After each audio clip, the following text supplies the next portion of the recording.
Good morning. We're going to call to order the Agriculture and Food Finance and Policy Division. We are awaiting at least one more person, I think, before we'll, here we have our quorum. So I'm going to move the minutes of the February 25th meeting. They're in members' packets. Is there any discussion, additions, corrections? Seeing none, all those in favor say aye. Aye. Any opposed, nay? The minutes are adopted. Just want to note that our previous minutes, the February 13th minutes, Representative Wozlowick was inadvertently listed as present, although she was excused from that meeting, so we wanted to just correct those minutes. They're not in our packet, but just so we know that. So there will be a procedural motion to do that, and the first one is that I move to reconsider the motion by which the minutes from February 13th were adopted. So all those in favor say aye. Aye. Aye. Any opposed, nay? The motion prevails, and the minutes from February 13th are before us. So now I move adoption of those minutes from February 13th as corrected by the Committee of Legislative Assistant. Any questions? All those in favor say aye. Aye. Any opposed, nay? That motion prevails, and the minutes then are adopted for that as well. So today we're going to start, Minnesota Department of Ag is going to give us a report on AGRI. That's the program we fund. Provides a variety of grants to a number of people and groups. We want to kind of get an update from them about that. We were going to hear some cottage food bills. Those have been removed from our agenda today, but it is Hunger Day at the Capitol, so there may be people here that have an interest in hunger and food specifically, so just so you know that. And then one final announcement before we turn it over to the MDA is Dana Bujold, did I say that correctly, is our committee page.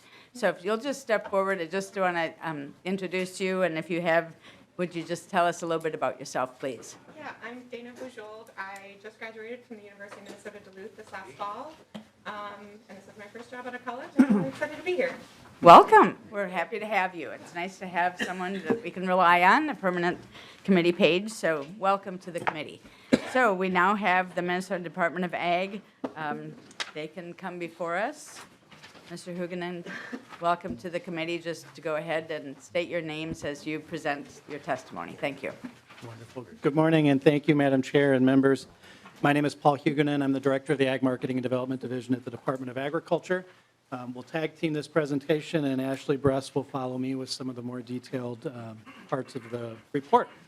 I'd like to call your attention. There are actually 3 handouts in your packet that are relevant to what we'll talk about today. One is the PowerPoint slides of what you'll see on the monitors. The second is the full AGRI legislative report, so that's the thicker document, that's 40 pages. And then the third is the Good Food Access Report. And so those are all 3 things that are relevant to the conversation this morning. So rather than try to walk you through painstakingly through the full 40-page AGRI report, what we want to do today is do our best to summarize and highlight some of the key areas. And we're also really pleased that we've got three folks with us today who are actually people who've received grants through AGRI, and they'll be able to talk to you about what difference that's made in their businesses and how their experience has been in working with the AGRI program. But the first thing that I want to do is just take a second to thank this committee. I want to thank you for the support that you've given to the AGRI program, and thank you for the flexibility that you've given us to do our best to maximize the impact of these funds.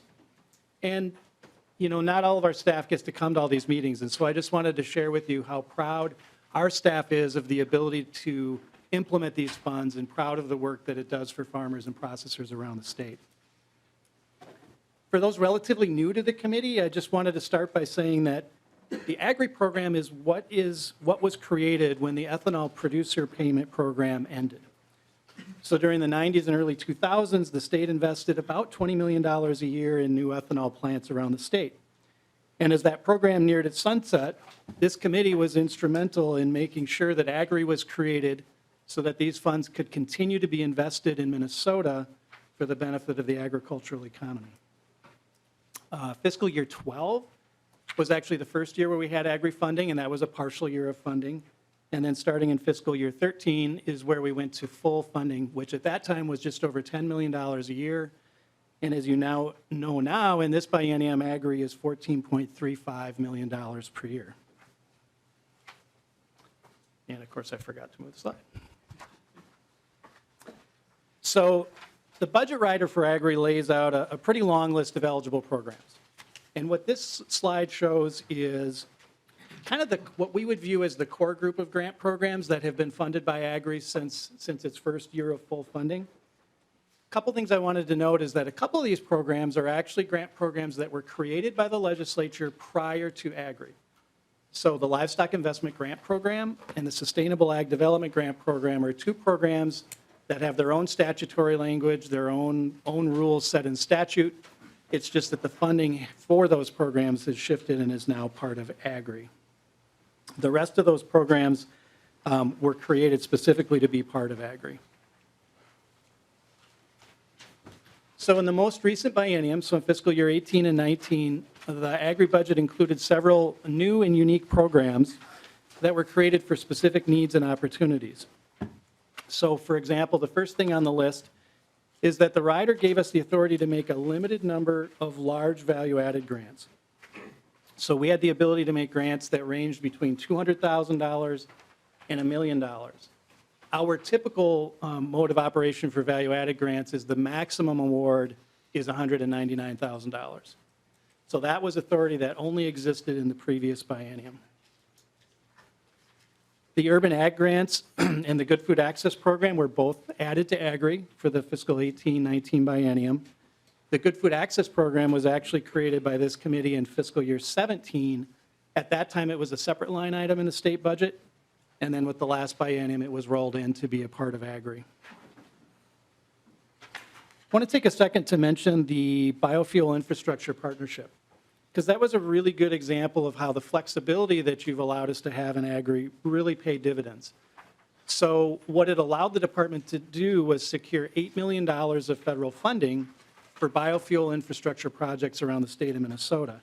So that included things like underground tanks, flex fuel pumps, and other pumps that are needed to be able to dispense higher percentages of biofuel at retail. The last item on the list on this slide is the dairy farm improvement grants. And so that was something we did in fiscal year 19, and it's not dairy with an I, so this preceded dairy with an I. We'll talk a little bit more about that in a second. But this was a program that we did at the end of fiscal 19 because of the crisis that was going on in the dairy industry.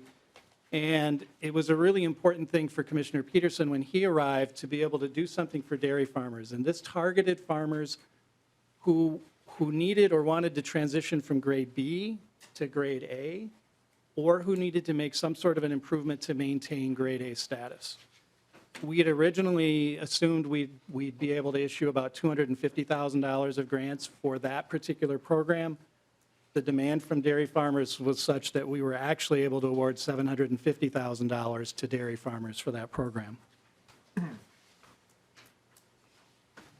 This next slide shows just kind of graphically how the amount of available money in AGRI that's not prescribed or not earmarked is significantly less for this fiscal year than it was in the previous biennium. And it's not a complaint. We're super proud of being able to do dairy with an I, but as committee members, I want you to know, and I'll show you in a little bit, kind of what impact that has on some of the other programs that we administer. Before I shift from the last biennium into where we're at with the current biennium, as you've got the full AGRI report in front of you, I wanted to highlight something that's in it so that as you have time in your offices and you're perusing that, I wanted to call your attention to something that's really important to us. You'll see that we have created lists of grantees and maps of where those folks are located. That's one of the examples I can give you with the program I just talked about, the Dairy Farm Improvement Grant. Pages 19 through 21 will list all the grant recipients. You can see what county they're in, the city, the name of the farm. And then on page 22, you'll see a map of where all of them are located. It was really important to us. We want you as the policymakers to be able to at a glance see where is this money going, who's receiving it, so that you have a clear indication of where we're investing those funds. So as we look at the current biennium, another way to look at that, and here's the things that are kind of called out by name in there. So there's $14.35 million. That's the annual appropriation. The largest, of course, dedicated amount in there is $5 million for Dairy with an I. And you heard my colleague actually talk about that last week and give you an update. One super quick update on that is we are now up to just short of 600 final payments that have been processed by our divisions. By our division, more of those go over to the Finance and Budget Division just about every day. So we're making good progress on getting the last batch of payments out to producers. Bioincentive payments, that was increased from the previous biennium to be $2.5 million per year in this biennium. There's a separate bioincentive report that you either have or you will have that will detail who are the recipients, et cetera. The one thing I want to let this committee know this morning is that of that $2.5 million in this current fiscal year, we have already had all of that money claimed.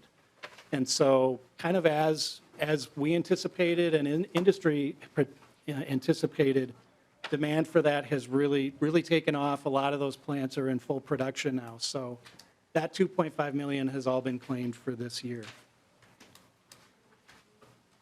County fair grants is certainly something that's been a part of the AGRI appropriation, I think, since the beginning and continues to be. I wanted to take just a minute to talk a little bit about farm to school, because this committee has invested a lot of time and energy and effort around that topic of farm to school. And I want to start by saying, even though it wasn't funded by AGRI, we are super appreciative of the fact that you worked and approved a new position for us that includes farm to school as part of their PD. And it's the first time we've ever had a position that has a part of their time dedicated to that. The person is here, they're on the ground, she is running full steam ahead. In addition to farm to school, she's always also working on things like farm to restaurant, farm to grocery store. You know, basically, this position fits what used to be a gap between the Minnesota Grown program, which is largely direct to the end consumer, and some of our work with helping food companies and processors go to national and international trade shows. So we're very appreciative of that. As it relates to AGRI funding for farm to school, that's $400,000 per year. First year of the biennium, we are handling it just like we have in the past, which means equipment grants and milk cooler grants. The second year of the biennium, however, is where we will utilize language that you all passed last session, which allows us to do a pilot program that would put money into school districts' hands for the actual purchase of locally grown and raised foods. So that's an exciting new opportunity. It's a pilot project. Our new staff person is working with our grants person to put together the request for proposals. That will be released later on this spring, and so we're very much looking forward to implementing that and being able to come back and share those results with you next year. Urban Ag and Good Food Access are both programs that are now funded out of the AGRI program. The Good Food Access report is one of those reports you have in your packet today. And the last thing I wanted to mention is there's two small earmarks within this AGRI appropriation. One is to the Minnesota Turf Seed Council. Historically, that has always been a separate line item outside of AGRI. It was moved into AGRI for this year, so I just wanted to let you see that. And then the Greater Mankato Growth is a one-year only appropriation that is out of AGRI this year. So another way to look at that, $14.35 million is the AGRI appropriation, $9.65 million in prescribed spending. That leaves us $4.7 million for everything else. And so by everything else, what we're looking at is things like livestock investment grants, crop research. And those are traditionally really competitive programs, but they've become even more competitive. If we were to fund those at the levels that we did in the previous biennium, we'd need about another $4 million. So what it means simply is that our evaluation committees are working really hard. They have a lot of tough choices to make, but you will see we will have a number of really good projects come out of there. But I just wanted to make you aware of here's where we're at in terms of the budget. So at this point, Mr. Huguenin, oh, yes. can I just interrupt you? I apologize, but we do have a question. So Representative Hansen. Thank you, Madam Chair, and I have to go to the forecast briefing, so I'll make it quick. Mr. Huguenin, So looking at the timeline and where the dollars are, we're getting into a fairly mature program of 10 years, roughly, when we go into the next year. And I wonder if the department has thought, and this is maybe for next year with the budget, to have a third-party analysis of, I mean, we hear each year the outputs, how much money we spent on what things, but looking at the outcomes in terms of has the money that has been invested actually had an impact? And if, for example, let's say we've given a livestock investment grant and then the farm closed, I mean, do we know those answers? Do we know, like often with deed, we have to look at the multiplier effect of when we provide a grant, how much money comes. And I don't know if you've looked at that, if the university, maybe ag economics or somebody to look at a program to just give us a feedback for looking at this in the future on what has happened in the past. Is it effective? Is it having an impact rather than just providing a dollar to those? You know, we know how much we've spent. How much have we gained from that spending? So that's my question. Mr. Huguenin. Yeah, Madam Chair and Representative Hansen, that's a great question, and it's something that we literally have been talking about very constantly right now. So as we look back and you go, okay, 2012, 2013, we're in that 7-year range. We do what we can to evaluate programs kind of as they happen. So, for example, shows that or companies that go to our shows, we can do surveys to determine what kind of new business they have. But the kinds of questions you asked about, so let's take a look at our livestock investment grant recipients from 5-6 years ago. Are they in business? Are they more profitable than they were 6 years ago? Are they bigger? Are they making more money than they were? And what impact did these grants have on it? So, or are there some of them that have gone out of business? So the short answer to your question is that is absolutely on our agenda, and we fully expect to come before you next year and be able to show you some pretty detailed numbers about that. So thank you for the question. Thank you. Representative Miller. Thank you, Madam Chair. I just wanted to say that people might want to mark this moment because I agree 100% with Representative Hansen. I think that this is a message to the Ag Department.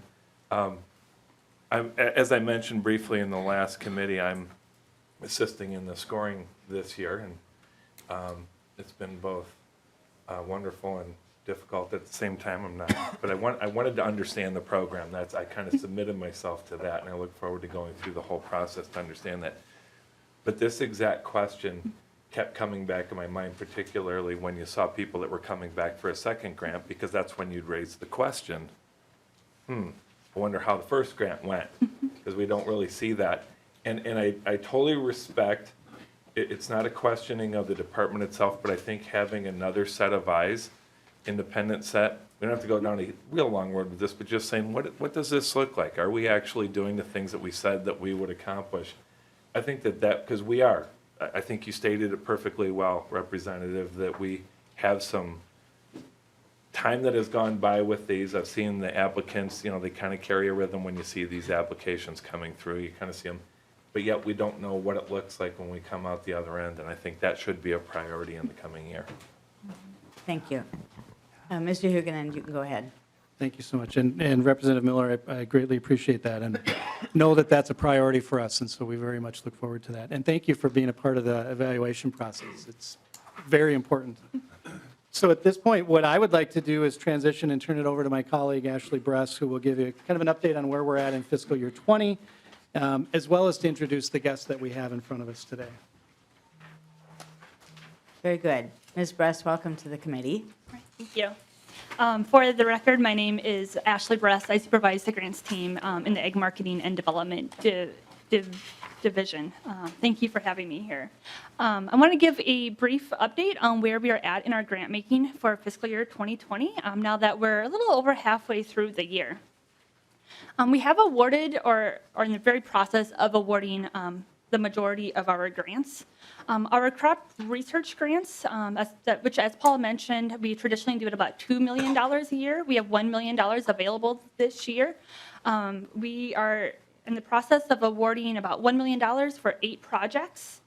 Traditionally, we wouldn't be able to do about 8 to do 8 projects with this amount of money, but we luckily had a number of proposals that were submitted at lower levels. So we'll still be able to do about the same number, just smaller projects. Our Sustainable Ag Demonstration Grants, which have now been with us for many years, preceding AGRI. Again, we're looking at doing about 8 projects for about $160,000. We're working on contracting those right now, but those recipients know that that money is coming to them. Our Farm to School grants, we have done an RFP for the traditional equipment and planning grants. So those are for schools and early care or organizations that need things like Robocoos, combi ovens, coolers, freezers, salad bars. We awarded 12 grants worth about $155,000. But as you see in the accepting applications line, we also have an RFP that's open right now for schools and early care organizations to apply for grants for milk coolers. We know that kids who have access to cold milk will drink it. They're more apt to drink it, and if they enjoy their milk when they're young, they're more apt to become lifelong consumers of milk. So we do have that grant opportunity available for them now. Paul also talked a little bit about that bio incentive program and how we've already spent the $2.5 million that was available. Our farm business management scholarships, we have promised all of that money to students. We have $500,000 available, and that is all expended now. Our county fair grants, that RFP closed a couple of weeks ago. Those grants are available to county fairs on an equal share basis, and we're currently in the process of awarding those grants. I think we're right around 85 grants under that program, give or take a couple. And then finally, what has been the focus of my attention over the last 6 to 8 months is that Dairy with an I program where we're approaching 600 additional checks out the door, in addition to the 1,800 that went out in round 1.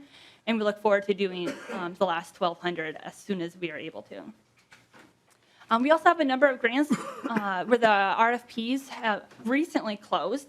So there we have our Good Food Access grants, both the equipment and physical improvement grants, as well as those technical assistance grants.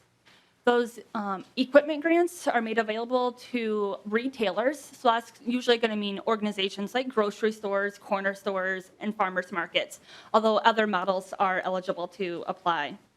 We are beginning to review those, but we did receive we received 31 applications requesting about $785,000 for the $225,000 that we have available there. So that would be a pretty competitive grant, just like it normally is.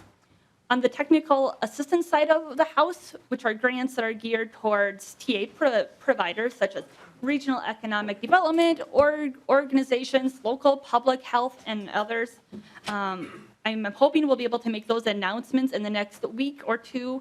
But we received 6 applications requesting $215,000 with about $50,000 available to grant. So we'll be able to fund about a quarter of the request.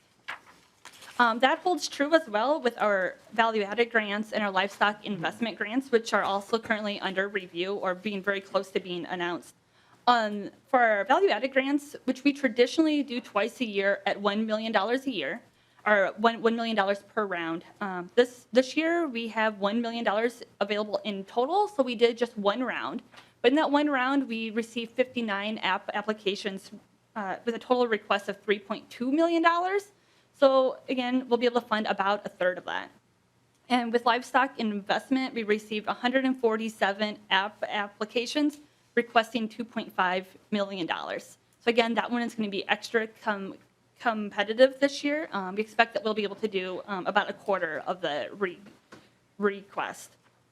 And then finally, there are still a few programs where we are still accepting applications. As I mentioned, those milk cooler grants will be open for about another 6 weeks or so, and we're eager to get that money out the door into school districts and early cares. Our trade show and demo support program, which helps small food companies exhibit at trade events, but also also do sampling within grocery stores. Is still open. We have done payments for quarters 1 and 2, but we're still accepting claims for 3 and 4. And then finally, our gap cost share, pretty small program for us that we traditionally do at about $25,000. We're looking closer to $15,000 this year, but that's really intended to help producers and processors pay for those costs of getting gap or GIP certified. This is a pretty significant program for the department, and because of that, one of our top priorities is making sure that we are implementing the program as well as we can, as efficiently as we can, and as effectively as we can. As a part of that, the AGRI budget writer does allow us to take 6.5% for admin. If we were to do that, that would give us about $925,000 or so a year to administer the program. Our goal is to never use that full amount, but it's helpful to know that full amount is there for us should we need it.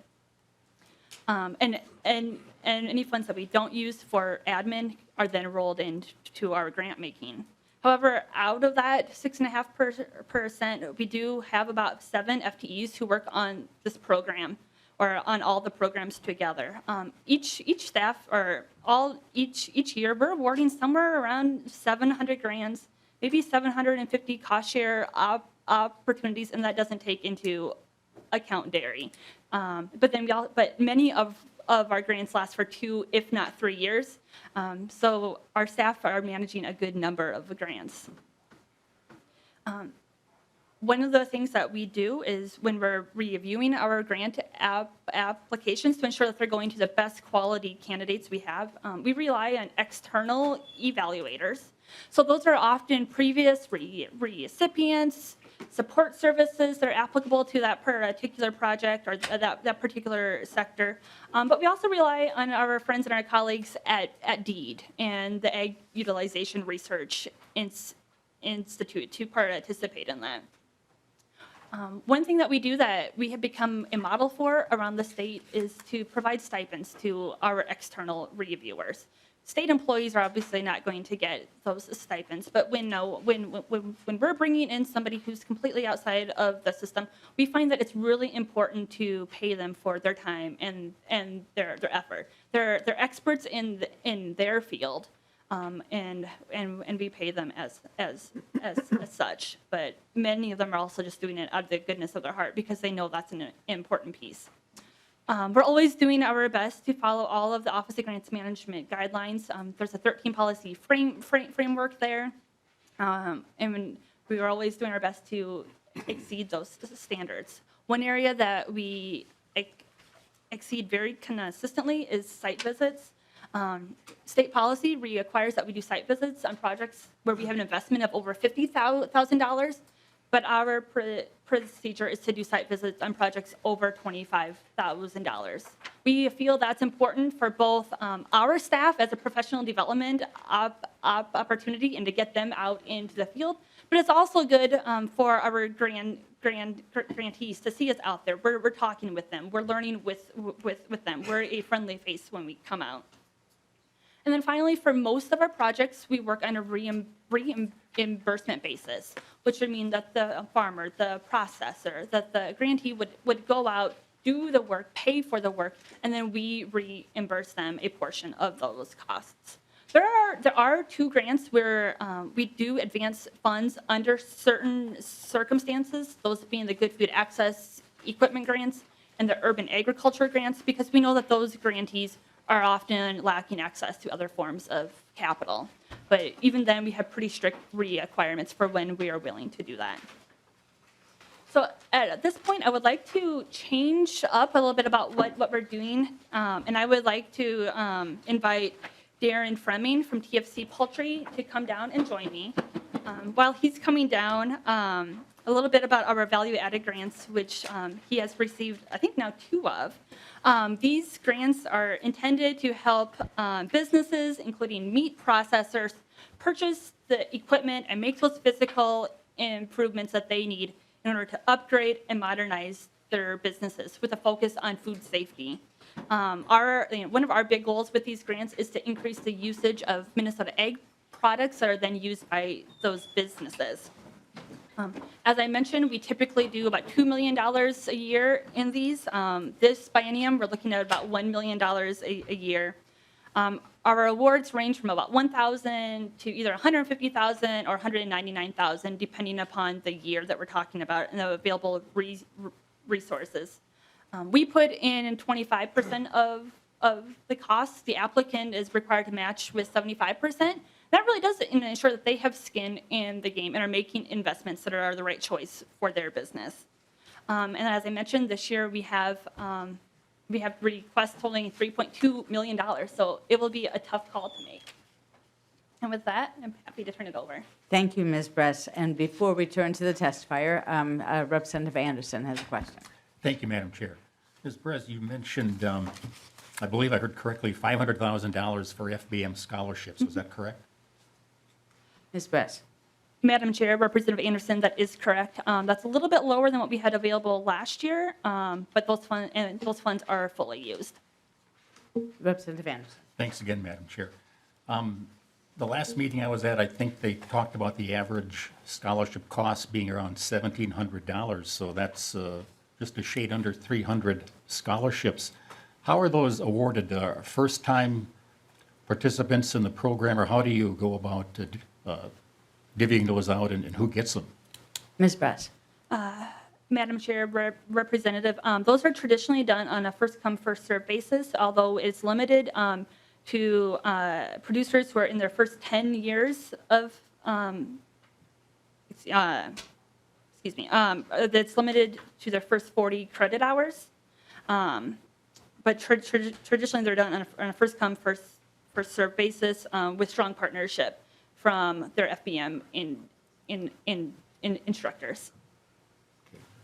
Yeah, Representative Anderson. Just one last quick one.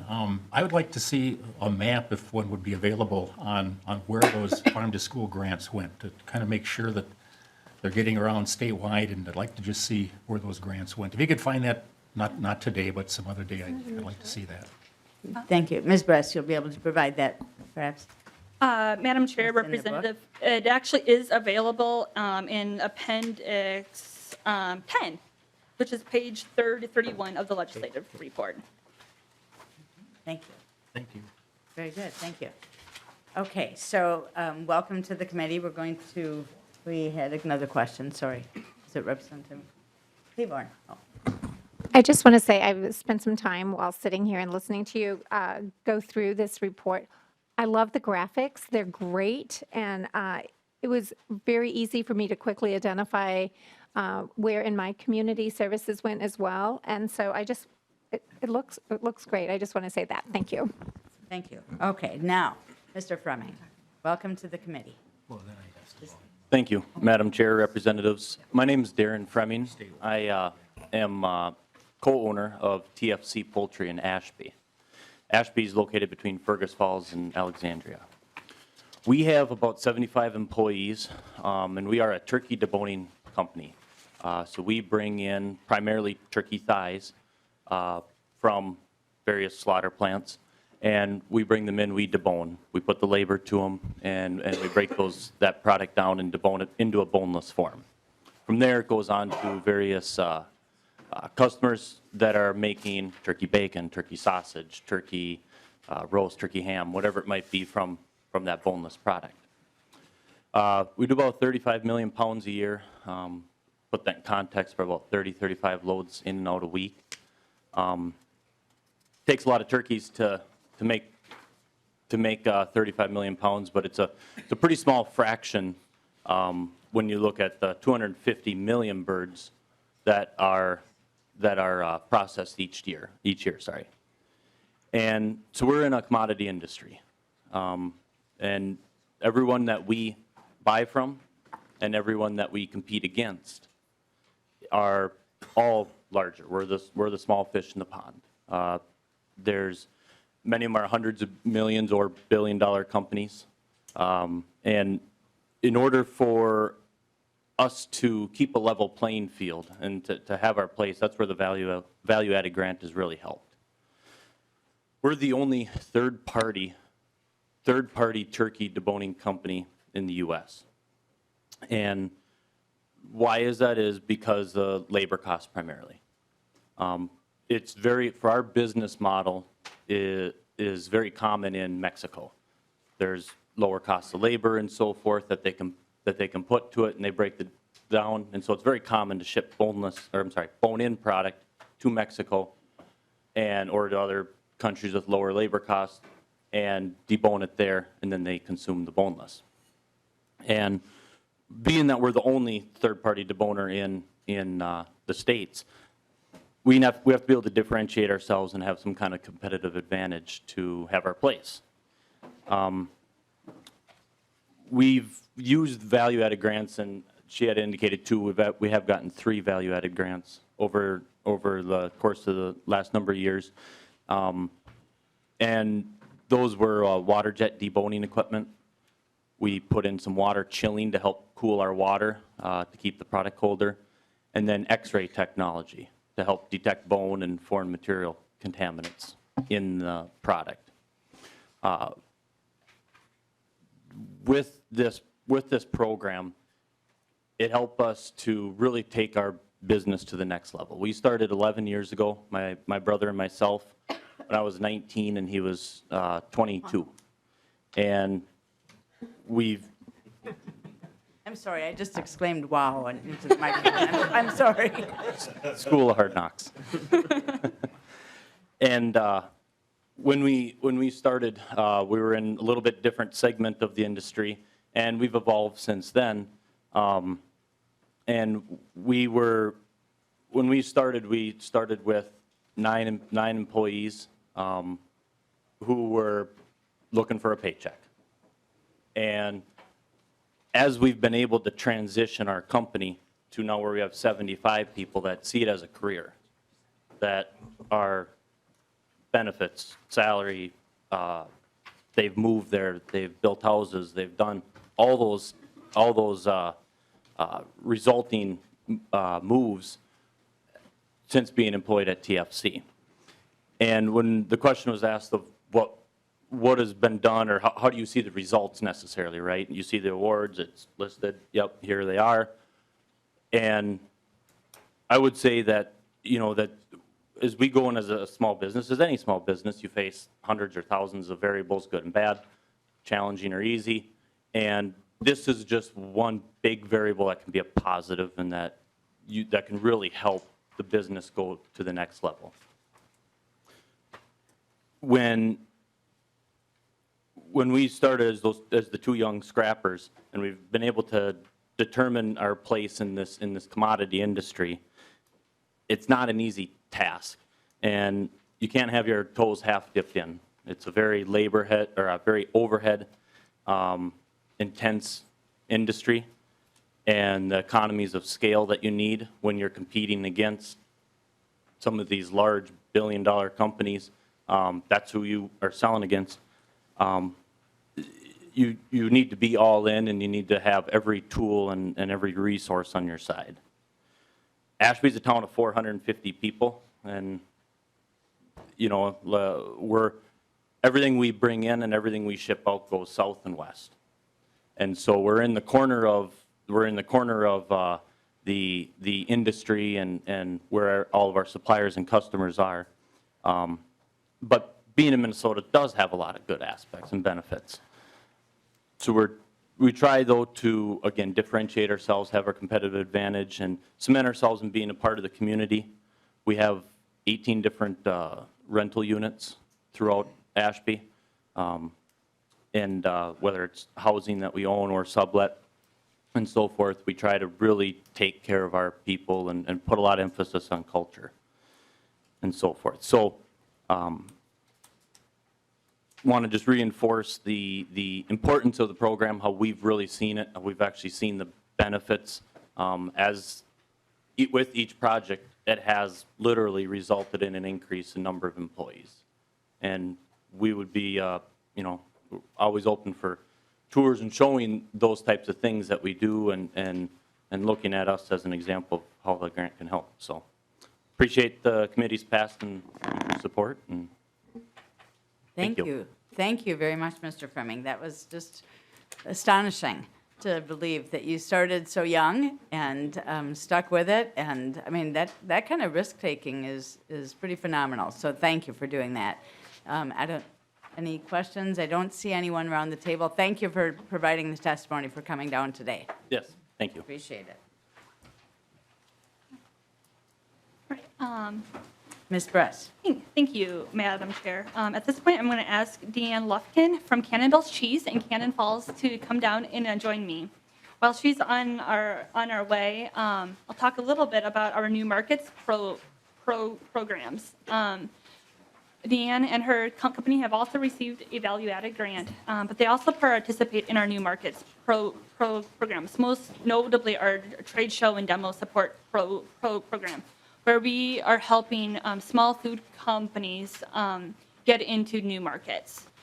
So we will host events at domestic and international trade events where we'll buy up a space, call it a Minnesota Pavilion, and offer it to Minnesota food companies at a reduced cost. But we also have an opportunity where we will reimburse small food companies for the cost of doing those in-store demos to help them secure spaces in grocery stores and other retail outlets.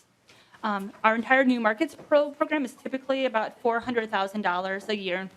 This year we're looking at $310,000 to $340,000. Through our trade show support program, we will reimburse up to $4,000 a year for companies that are manufacturing in Minnesota. And with that, I would love to be able to turn it over to Deanne. Welcome to the committee, Ms. Lufkin. If you just state your name and then begin your testimony. Thank you. Madam Chair, Representatives, my name is Deanne Lufkin, and I'm one of the 3 owners of Cannonball's Cheese. I began this company with my partners Jackie Oman and Kathy Huff. We started making cheese in the kitchen 9 years ago, simply as a hobby. And it was going so well, and our friends and family kept asking for more, that we decided we could start a business. We took classes, we joined the American Cheese Society, or ACS, to set ourselves up for success. We found a consultant who helped us set a good foundation and develop a roadmap for starting this business. In August of 16, we started making our first cheese commercially at the University of Minnesota pilot plant. 4 years ago, the city of Cannon Falls somehow heard about us and asked if we'd like to be part of the community. We loved the local food scene and the town so much. They accepted us with open arms, supporting us at every farmer's market and every step along the way. The community is so important to us that we even named ourselves after them. We feel that it is critical to use as many Minnesota-sourced ingredients as possible. We currently get our milk from the U of M's herd, and when our own plant is up and running, we'll be getting our milk from Square Deal Dairy just down the road in Randolph. We are excited to pair with this amazing farm family, enhancing an already excellent product. We also partner with Gardenaire, a mother-daughter team out of Rochester that grows and blends all of our spices. We even named our Tuscan and Painted Desert cheddars after those spice blends. We are currently developing some aged cheddars using Cannon River Winery's white wines and red wines. And we are proud to be part of Minnesota Grown, and we love to highlight other Minnesota companies. We found more success than we ever expected over the past few years. In 2017, our queso fresco won first place at the American Cheese Society in the Hispanic Portuguese fresh category, putting our company on a whole new trajectory. That fall, we were picked up by a distributor, Classic Food Provisions, which doubled our cheese sales and continues to grow our markets to this day. That was only 11 months into us existing. We have gone to various trade shows and professional conferences. We have attended the ACS conference since 2016, where we make contacts with distributors, stores, and many, many cheesemakers throughout the world. During this event, there are 3 days worth of classes and seminars which help us expand our cheese-making knowledge and skills. As we've grown, we've also been invited to attend various trade shows such as Cheesetopia, Minnesota Food and Wine Experience, and Feast in Rochester. At the 2018 Feast event, we won the MDA Ready to Grow Award, which offsets expenses for trade shows. It's about $2,000. With the money from the Ready to Grow Award and the New Markets Cost Share Program, we've been able to grow our markets and sales significantly. As a startup, money is very, very tight for us. Last year, this program helped offset costs for attending the ACS conference and trade shows, enhancing our contacts and markets. The in-store retail product sampling and demos reimbursement enable us to hire a demo person, which has expanded the number of stores where we can showcase our cheese. And thanks to this specific cost-sharing program, our sales increased by over 60% during the holiday season this past year. Our distributor even commented how well our sales were going and was impressed with our demo schedule. Our next step is to build our own cheese plant in Cannon Falls. Currently, we can only make about 800 pounds of cheese once a month at the University of Minnesota, severely limiting our growth. We have maxed out at production, and we've been at that level for a year and a half now. Once the plant is built, we will finally be able to expand into more markets and store chains in the Twin Cities, throughout Minnesota, and surrounding states. We anticipate around a 200% growth once our plant is built over the following years. Our biggest challenge has been financing. We have an investor helping us build our building. In fact, the permits were just submitted a few weeks ago. However, the specialized equipment costs, which are up to us, cost over $200,000. Luckily, we were awarded the Minnesota Value Added Grant for over $30,000. This money will help us purchase equipment and software, greatly improving our food safety and the quality of our product. And we are beyond grateful for this grant. The Minnesota Department of Ag has been a critical part of our growth and success. The New Markets Cost Share Program and Value Added Grant boost our ability to grow our business. Without these programs, we will be struggling to build our plant and not able to hire much needed help in marketing our cheese. We love this partnership and feel so fortunate to be part of the Minnesota Agricultural Committee, and we thank this committee for their support. Thank you so much. Any questions? I just had a quick question. So Cannon Falls wasn't where you started then? I live in Northfield. My partners live in Randolph, and we actually one of my partners married a dairy farmer, so we had unlimited milk. And so we started in her kitchen. And somehow somebody in the town of Cannon Falls heard that we wanted to start a business and thought we would fit perfectly in their food scene. Very good. All right. Thank you. Representative Cleaver. Thank you, Madam Chair. Plymouth is open for business. We love cheese in Plymouth. I would invite you to think about checking out our, I'm teasing. Congratulations. It sounds like a great effort, and I wish you all the success. Thank you. Thanks for coming to testify today, too. Appreciate it. All right. So, Ms. Bruss. Thank you, Madam Chair. At this point, I'd like to ask Andrew Miron to come down and join me. And Andrew is a dairy farmer from Hugo.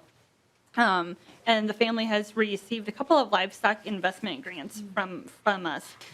These grants are intended to help livestock operations initiate and expand their livestock production. And oftentimes, these grants are able to help young producers get into the business or be able to transition into the business.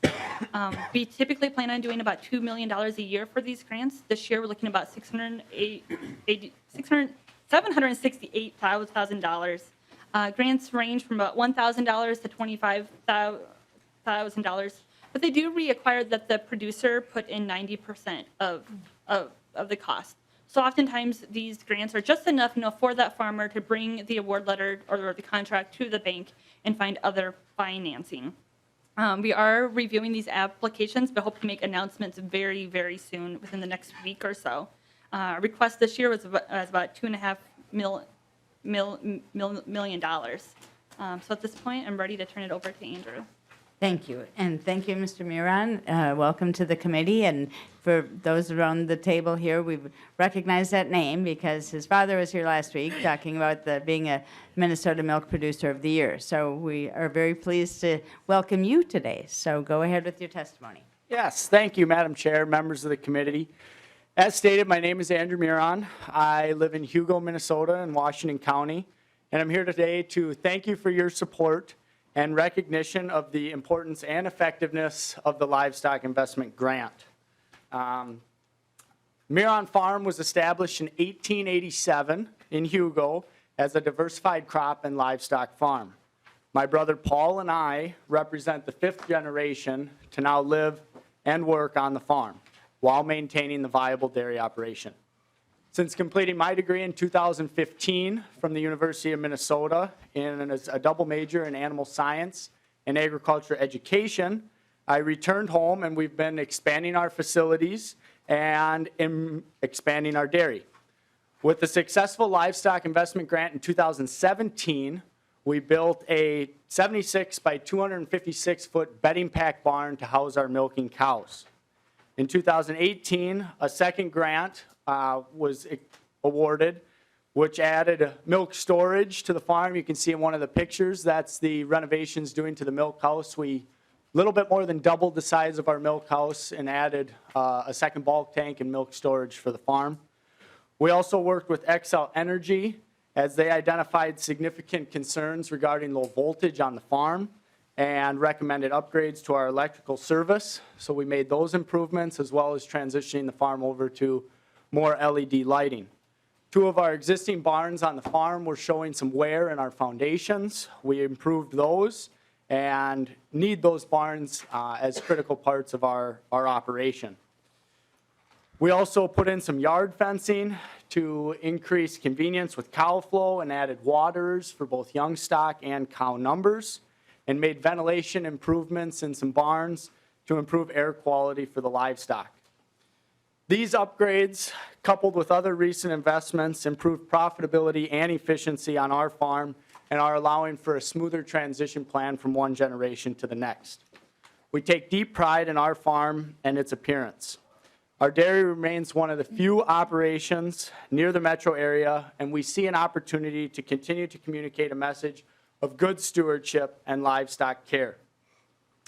The Minnesota Department of Ag was excellent to work with, considering all the personnel changes and workers that have contributed to this program. Commissioner Peterson and his wife and other local, state, and federal legislators were among over 2,000 guests at our breakfast on the farm held this past September. Between my father and my siblings, we have 5 degrees in education and love promoting things to the public. We would be happy to host this committee or any of its members anytime you guys would like to be if you are interested in coming out for that. As Representative Hansen and Representative Miller stated earlier, just to touch on what you guys talked about, these 2 grants, as she said, covered 10% of up to a $250,000 investment twice, so a $500,000 investment. These grants actually on our farm have stimulated over $700,000 of improvements that we've done in the last 5 years roughly. So we can see the value. We're continuing to farm. I know this is only one example, but the program does benefit not only our farm very much, but also the state.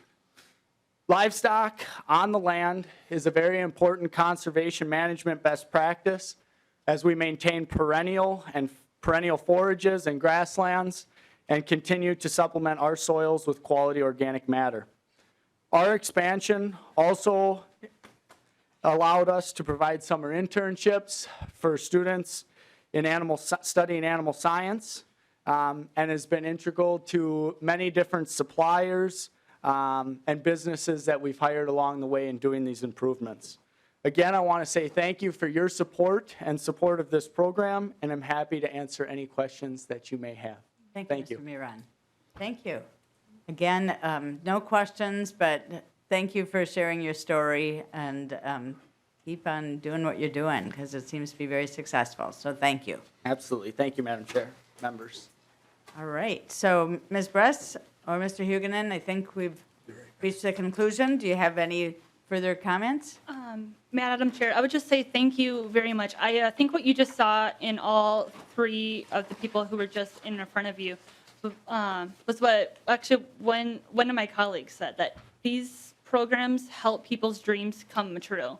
Whether, that's a young farmer starting out, somebody who has a business idea and wants to explore it, these funds, help that happen. And then with them doing that, they're able to invest in farmers, they're able to invest in rural Minnesota, invest in agriculture.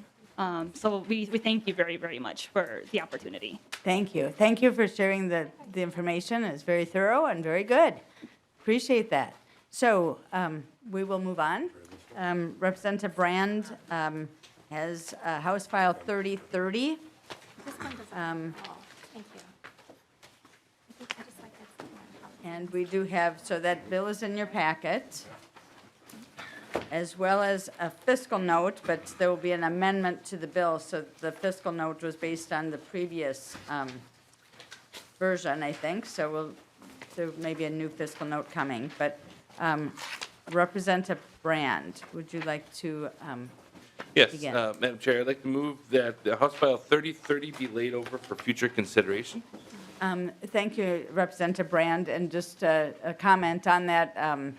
I think there'll be plenty of discussion on this, and we're eager to learn more about this bill and what benefits it has for all of us. So we are just laying it over for now, and we'll maybe be addressing it in the future. But you would like to also move the amendment. Yes, Madam Chair, I'd like to move the A1 amendment. A1 amendment makes a couple of grammatical changes, but also makes a little bit of a substantive change.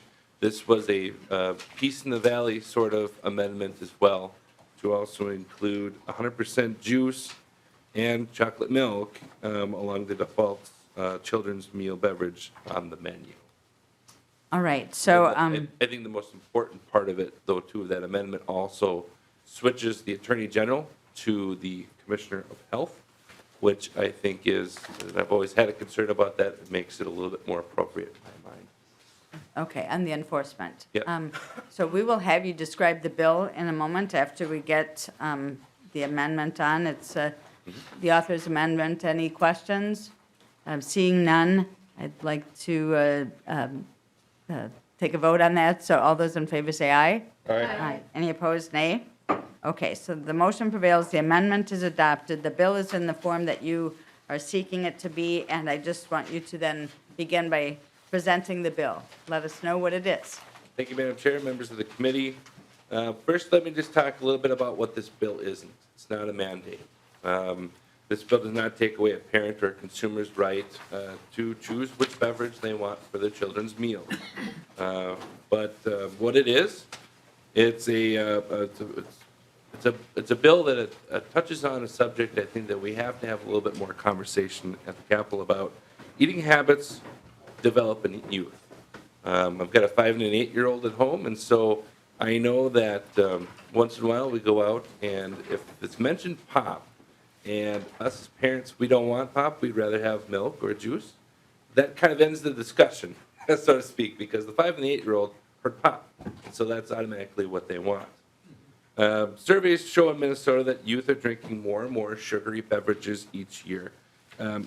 And also, I might add that eating out used to be something that happened infrequently, but as we live busier lives these days, eating out and grabbing fast food is trending on an upward dynamic in Minnesota, but also across the country.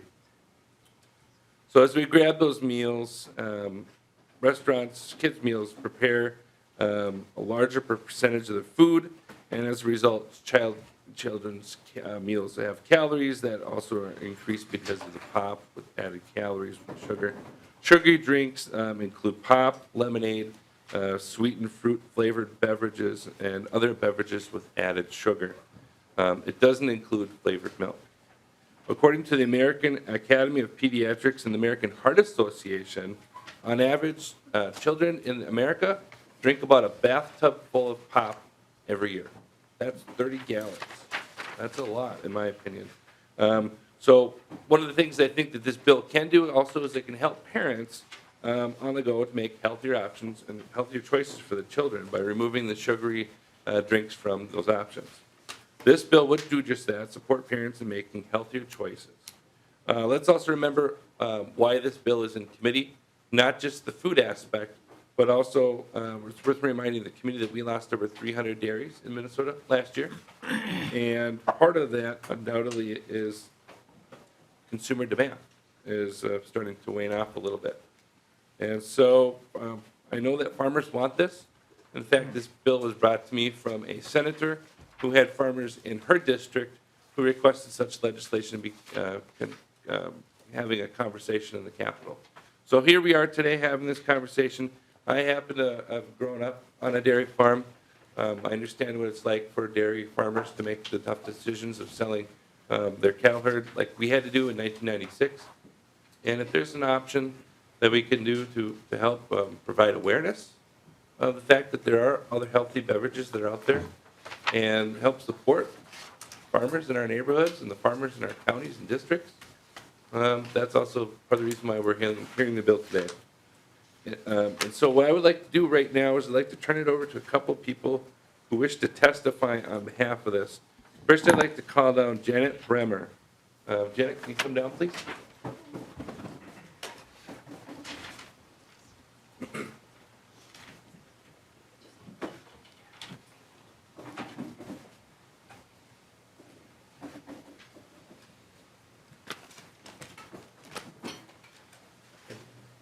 Welcome to the committee, and if you'll just state your name and begin your testimony. Thank you, Madam Chair and representatives. My name is Janet Bramer, and I am a dairy farmer along with my husband John in Hastings, Minnesota. I'm also the Minnesota Dairy Princess Coordinator, which means I work with Princess K of the Milky Way. So when you go to the state fair, which I know you all will, and you visit the butter sculptures, those are my girls. But today I'm not going to talk about butter. I'm going to talk about milk. Milk is, as you know, Minnesota's state official drink, and my husband and I are proud to be part of the 2,500 dairy farmers that produce it every single day. It was 1 year ago today when my husband John and I attended the Dairy Day at the Capitol, and while visiting with Senator Bigham and Representative Juergens, John, my husband, expressed an idea. So you've got us to blame for this one. His idea was making milk the default beverage for children's meals. It was an idea that he had read about in a farm magazine. Another state had this already adopted. Now, I could sit here and I could tell you all the benefits about milk. I could tell you about the 9 essential nutrients that were found in milk, and I can also tell you about the health benefits. But I'm going to leave that to the health advocacy groups that are here today. My husband and I are 5th, and I'm a 6th generation dairy farmer. I guess you could say farming is definitely in our blood. John and I have always been active advocates for the dairy community. Almost 30 years ago, I was giving a tour on our farm to school children, and after describing a typical day on the farm that begins about 6 a.m. and ends about 14 hours later, and also talking about how we care for our animals and how we care for our land, a 3rd grader raised her hand and said, "So what does your husband do for a job?" That really got me to thinking how important it is for us to tell our own story, what we do, why we do it, and the benefits of dairy foods. And it's not only important for us to share that with children, but also to share it with adults as well. So my hope today is to give you a glimpse of my family's passion for the dairy industry. We participate on social media. We host farm tours. We do school visits. We host a huge Christmas on the Farm event. And I've also even had several opportunities to promote dairy with the Minnesota Vikings. And today I'm here before you sharing my dairy story and the importance of milk, advocating in a much different way. Minnesota's dairy industry has a $9 billion impact on the state. Farm employees, veterinarians, processing plants, transportation companies, retailers, all rely on part with the dairy industry and their contributions. We dairy farmers have been struggling financially. I know you've heard that story before. I know you've heard about low milk prices, poor mental health, and many dairy farmers that are leaving the career that they love. Minnesota's dairy farmers need your help. This bill could help lay the groundwork for revitalizing the dairy industry. Fluid milk sales have slipped in several years, and recently, partially due to children being given the opportunity of having those sugary beverages. As dairy farmers, we hope you join us in support of this bill, which does not take away choices, but hopefully helps nudge people in the right direction of a healthier future for their children. And it simultaneously also benefits dairy farmers. I'm hoping that you will also incorporate that Minnesota's official drink is going to be a part of children's meals. Thank you very much for your time and your consideration. Thank you for your testimony. Any questions? I don't see any. Thank you. Thank you. Representative Brand? Yep. Next, I'd like to ask that Moa Vezan come down. He represents Blue Cross Blue Shield. Thank you. Welcome to the committee, and if you'll state your name and perhaps spell it as well before you begin testimony. Sure. I was here last year, I believe, and my name was a challenger, but it's pronounced Vajong Moa, and I'm the Director of Health Equity Advocacy at Blue Cross and Blue Shield. I want to first thank you, Madam Chair, and the members of this committee and for hearing and hopefully supporting this bill. I want to begin by recognizing strong alliance with Hunger Day at the Hill.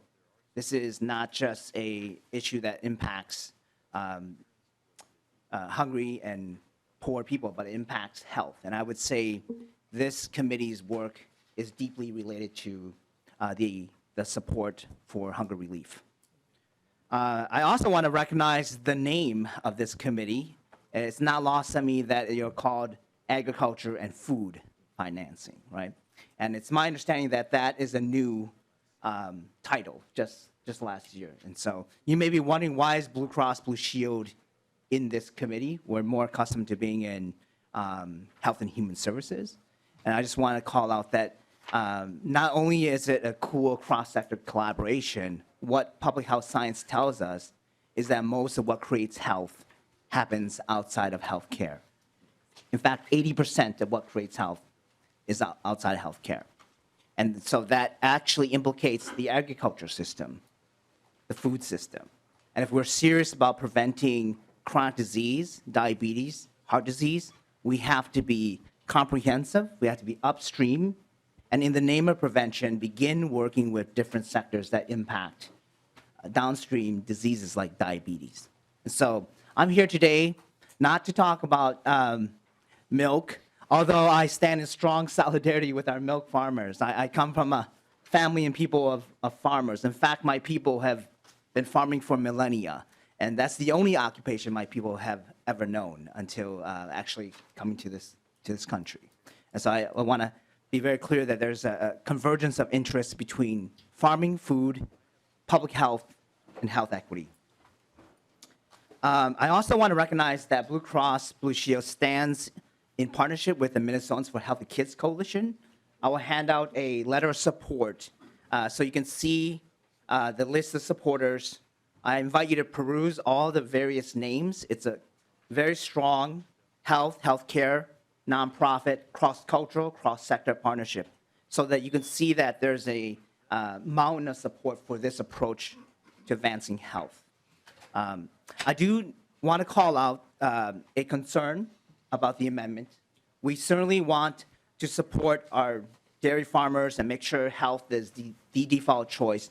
But we also recognize that in chocolate milk, there are 6 teaspoons of sugar in just one cup of chocolate milk. And I think that warrants more discussion. Okay. We are supportive of 100% juice. That's according to the American Heart Association and basically every health authority, it's a good thing. But we just need to call the question on chocolate milk. Okay. It just warrants more discussion on our part. As I mentioned, most of what creates health happens outside healthcare, and that's why we're here today. I also want to connect this more closely to a preventative approach to diabetes and call out the immense healthcare costs associated with diabetes.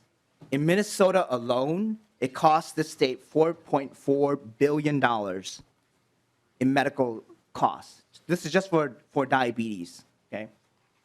$4.4 billion in our state.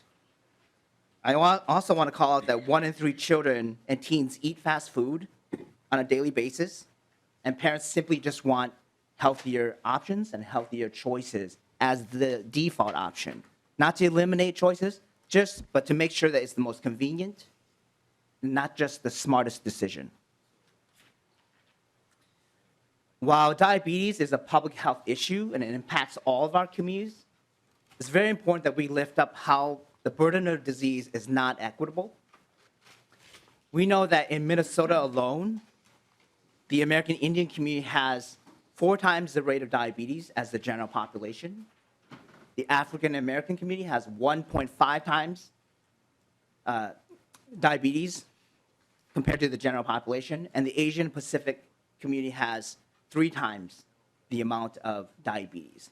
And so while diabetes is a public health epidemic, we need to call out that the burden of disease is not playing out equitably. And so your efforts and consideration today would have a very serious and strong health equity impact. And it's beyond just the moral imperative and addressing the cross-cutting inequities. There's a very real financial cost to this. That inequity, that difference in health, a study produced by the University of Minnesota concluded that these inequities cost us $2.26 billion a year here in Minnesota. And I just want to emphasize that these diseases are primarily preventable. They're primarily preventable. Okay? And what can $2.26 billion get you? It can construct 54 hospitals. It can construct 15 high schools. And that's on an annual basis. And so I want to be mindful that as I'm making a quantitative argument, that the centerpiece of this is saving lives and improving health. But it's not only the right thing to do, it's the effective thing to do. And so we are looking at the environment, and we want to make sure health is built into our natural environment, that it's the first choice, it's the natural choice, it's not the smart, savvy choice, and that you have to dig around to make health the top choice. So today, we support Representative Brand and all the authors in bringing forward legislation that would make kids' health, parents' choice, focus on health, and making that the default option. Thank you.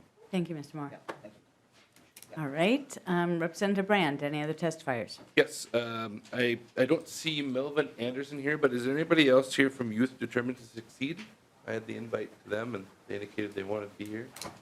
Well, maybe not today then. Okay, but I know Stu Laurie is here from the Minnesota Farmers Union. When we had our press conference, Minnesota Farmers Union was also in support, so I'd like to invite him down. Welcome to the committee, Mr. Laurie. Thank you, Chair Poppy and members of the committee. For the record, my name is Stu Laurie. I'm the Government Relations Director for Minnesota Farmers Union.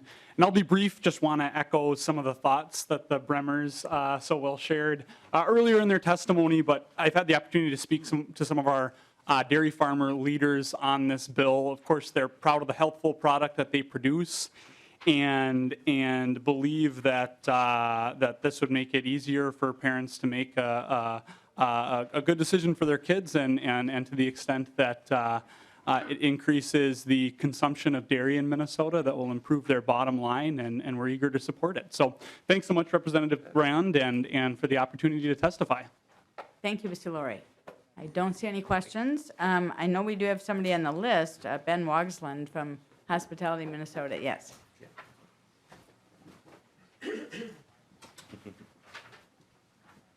So welcome to the committee. Just state your name and begin your testimony. Yes, thank you, Madam Chair, members of the committee, committee staff. My name is Ben Wogsland. I'm the Director of Government Relations for Hospitality Minnesota. We represent the restaurant industry, lodging industry, and resorts and campground industry in Minnesota, supporting 1 in 10 jobs in Minnesota, I believe over $6 billion in wages, and generate 18% of the Minnesota sales tax, so a very significant part of the Minnesota economy here. I want to start out by just saying we appreciate the spirit of what Representative Brand is trying to do with the bill here. Obviously, we support healthy choices for kids. And frankly, Minnesota restaurants have actually been leaders in that regard in recent years. If you look around both at quick service or QSR restaurants and full service restaurants, the vast majority of kids' meals now include some of these options. So whether that be water, whether that be milk or a milk alternative. We've been working with the author as well as the author and the other body, however, to clarify that there are other healthy options that are currently offered side by side with milk or water or milk alternatives, and that includes 100% juice options or chocolate milk. And so thankful for the amendment today, and just wanted to put that on the record and make sure that we're able to continue to work with the author as this bill goes forward to make sure that we're protecting consumer choice and that we're also including all the scope of healthy options on the menu and advertising materials and things of that nature. So thank you very much. Thank you, Mr. Waxman. Any other testifiers? Anyone else in the audience who would like to come down to speak for or against or provide any testimony? I don't see anyone else. Members, any questions? Representative Keel, I think you had a comment or question, please. Thank you, Madam Chair. Yes, I do. Thank you very much, Representative Brand.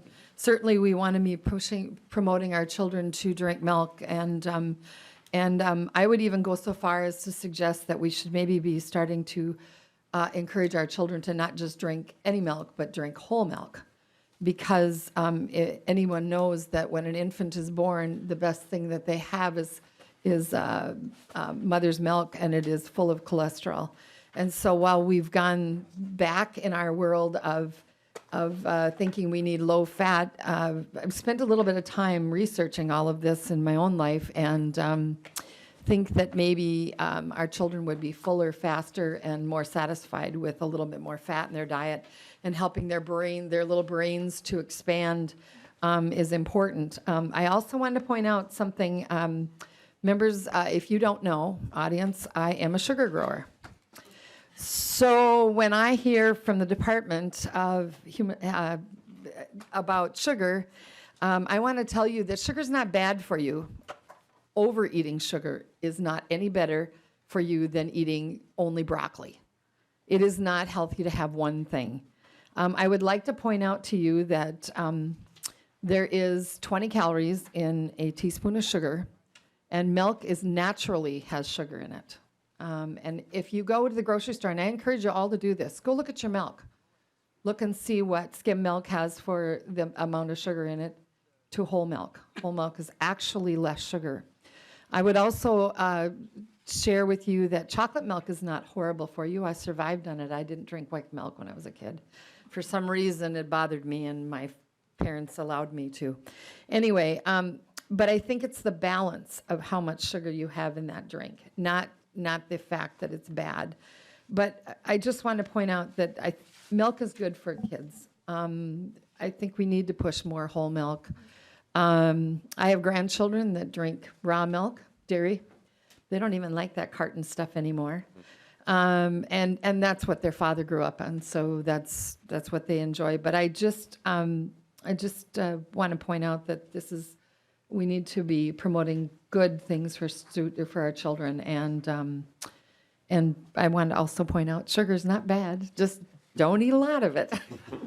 Thanks. Thank you, Representative Keel. Yes, I think that was the comment of Blue Cross Blue Shield talking about that, kind of the balance. But You're right. Appreciate your always your advocacy for the industry and the work that you do. So thank you for that. Representative Anderson. Thank you, Madam Chair. And I, too, support the idea of encouraging more milk consumption, not only for kids, but for adults as well. True. Just have a concern about the bill in general, and this is not, again, the impact of the intent. But Representative Brand, you say it's not a mandate, yet the bill summary, the first line says the bill requires, in bill language says on line 1.17, must make, and on page 2, line 10, now it's the Commissioner of Health must enforce this section. So just kind of soothe the soul here with what is the actual intent, and if there's any kind of enforcement action, what do you contemplate that to be? Representative Brand. Madam Chair, thank you. To answer your question, Representative Anderson, if you look at subdivision 3, it says there's no prohibition. And so that's exactly what was meant to be in there. Specifically the layout, there's no mandate. You can get whatever you want. There's no penalty. There's going to be no surcharge with this bill, that sort of thing. As far as enforcement goes, we talked with the Department of Health. They have a $0 fiscal note. They don't anticipate it costing much or taking a lot of resources. If somebody, a consumer, were to complain, they would take that complaint and do the research on it, but they don't anticipate doing very much of that. Representative Anderson. Thanks again, Madam Chair. Well, that's good to hear, although in the fiscal note, which may be not important anymore, it talked about constitutional challenge. Comment on that. Representative Brand. Constitutional challenge, I guess I wasn't, I didn't see that part in there, but maybe I'll have to relook at that. Hold on one second. Are you talking about the Attorney General or the children, or the Health Department? It's the very last line on page 9. Page 9, okay. Fine.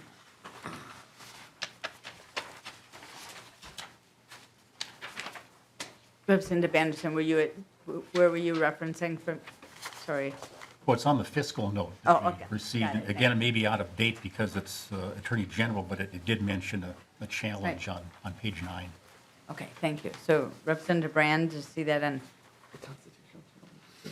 Yeah, let's see here. It's if a constitutional challenge were to arise, the attorney, we have,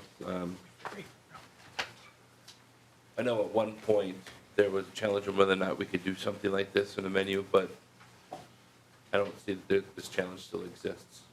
Just getting some quick counsel on that as well. I think, and we can ask the council to just, on this fiscal note, maybe Mr. Savory or Mr. Sullivan, I don't know who wants to answer it, but just regarding the fiscal note and how up-to-date it is based on the amended bill, and Mr. Savory. Madam Chair and members, just to clarify, because of the amendment the committee approved or is now on the bill, the Attorney General would not play a role in the enforcement action of House File 3030 should it become law. So with that said, I understand the question, but I think that going forward, the Attorney General wouldn't really have a role to play in any sort of action regarding that. It would first be a Health Department concern. Thank you. So I think we've got a number of pages of this. It looks like some of them are related to the Attorney General and others, maybe the Ag Department or other things. So I don't know if there's, but there will be a different fiscal note based on the amended bill now. And we are laying this over. I think there is further discussion, people will, the concept, the idea, helping our kids to guide them to, make those choices, those healthy choices is important for us. We have another, Representative Anderson, were you done with questions? Yeah. Yes. Okay, Representative Lippert. Thank you, Madam Chair, and thank you, Representative Brand, for just inviting us to have this conversation. I'm looking at the Minnesotans for Healthy Kids Coalition letter that's in front of us, and the list of health organizations behind this bill is significant, and I think we should be paying attention to that.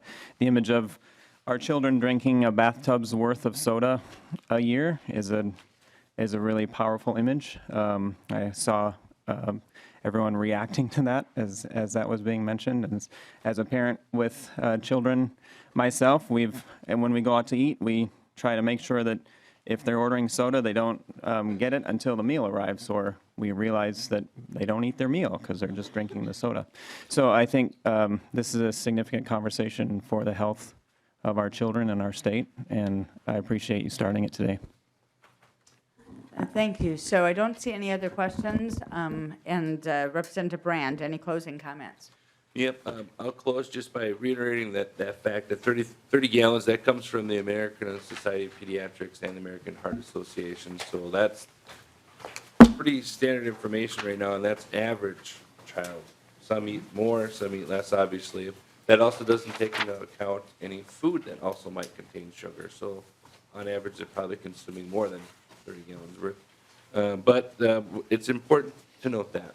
I just want to take a minute to point out the Center for Science and the Public Interest put out a 19-pager last year, July of 2019. Soda still on the menu. Progress, but more to do to get soda out of restaurant children's menus.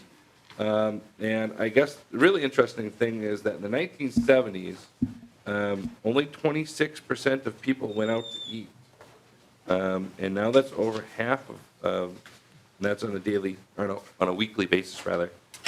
Now that number is over half. So over half of the Americans go out on a weekly basis out to eat. We're grabbing stuff on the go in the interest of supporting families, in the interest of supporting healthy families, providing maybe a little bit more focus on a nutritious beverage like milk is in the interest of public consumer protection and that sort of thing. And so I really look forward to working on this bill. I really look forward to working on the bill and getting into another committee and passing this off. I really think it will benefit a lot of people across the state, not just children, but also the farmers who produce the milk. And we should all be in the interest, I guess, of building stronger communities. That's part of the reason I wish to be here in the first place, is to help build stronger communities. And I do think that this bill will do that. So I appreciate your support today. And I would ask again to renew my motion to lay this bill over for possible consideration. Thank you. Thanks for that discussion. Thank you, Mrs. Bremer, for giving us the insight and how this all came to be. And, you know, it's good to have citizen input and constituent engagement, and we appreciate that. So thank you. So thanks for the discussion today. This bill will be laid over for future consideration. And just wanted to give an update on Representative Hamilton had asked me about the RFA, the Rural Finance Authority bill. That will be heard in Ways and Means Monday morning, and then soon, hopefully, to be put before the body in the House after that meeting, after the Ways and Means. Yes, and I know that it is something we're all wanting to see happen as soon as possible. And so we're trying to make sure we're matching things up with the Senate as well. And, you know, some of these things happen at a leadership level that maybe are beyond us, but we're all, I think we're all providing the pressure needed to move this forward. So I appreciate your sense of urgency on that as well. Yes, Representative Anderson. Well, on a related topic, Madam Chair, are we still going to hear the bills on the cottage foods industry That's thing? a great question. I think they've, Representative Lippert is carrying the cottage food. I think at this point, they were still under some discussion, working on some things. So they aren't currently scheduled. We've got our next week's schedule out, so we know what's happening next week. But beyond that, we'll still have a little fluidity in our calendar. So appreciate that question. Anyway, everybody have a good weekend, drink milk, enjoy it, and meeting adjourned.